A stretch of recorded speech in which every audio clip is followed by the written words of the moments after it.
I am drunk. Hello everyone, welcome to my YouTube channel. I'm Manvi and I am the girl जिसके साथ daily life में कुछ ना कुछ कांड होता ही रहता है। बिना कांड के तो मेरा दिन बीत ही नहीं सकता है। तो उन्हीं में से कुछ कांड, कुछ स्टोरीज अब मैं लेके YouTube पे आ गई हूँ। So if you have time so please must watch this video.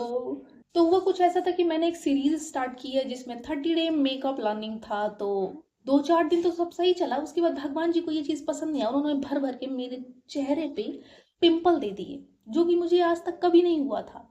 और ये मैं बहुत गर्व से सबको बोलती थी कि तुमको इतने पिंपल हो गए, मुझे तो आज तक कभी पिंपल ही नहीं होते हैं। भगवान को ये चीज ईगो पे शायद लग गई थी और इन्होंने इसको बचा के रखा था कि सही टाइम पे आने पे तेरे को बताएंगे। तो अब उनके लिए सही टाइम था।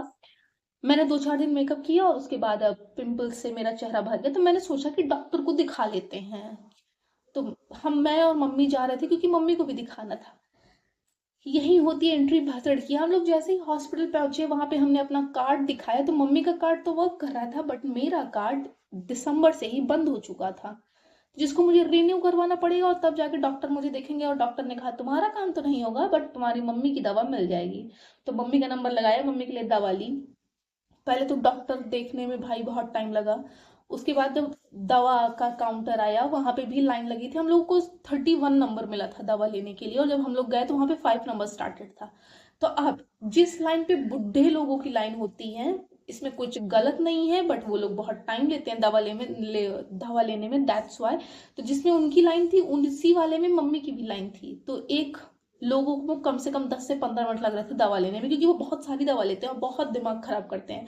दवा देने वाला भी परेशान और अगर कोई नॉर्मल इंसान उस लाइन में पड़ गया तो उसके तो दिन गया वहीं पे।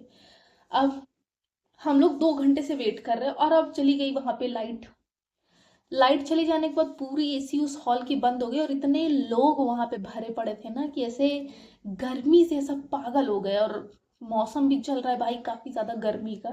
तो हम सब 1 घंटे तक गर्मी में पागल हुए, तब जाके हमारा नंबर आया और जैसे ही हम दवा लेके वहां से निकले वैसे ही वहां पे लाइट आ गई।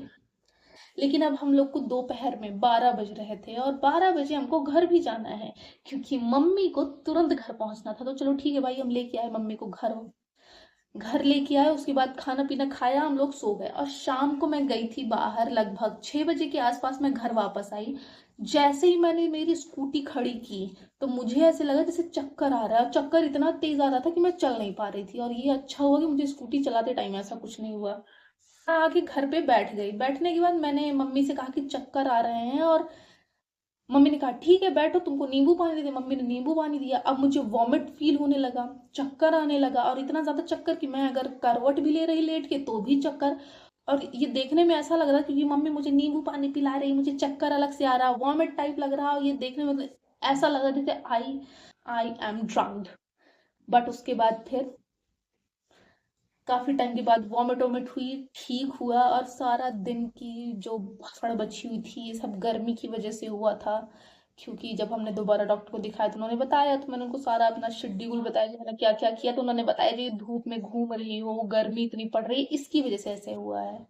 और पानी पीते रहो, जबकि दिन में मैं 2-3 लीटर पानी पी रही हूँ फिर भी मुझे डिहाइड्रेशन अलग से हो रखा है।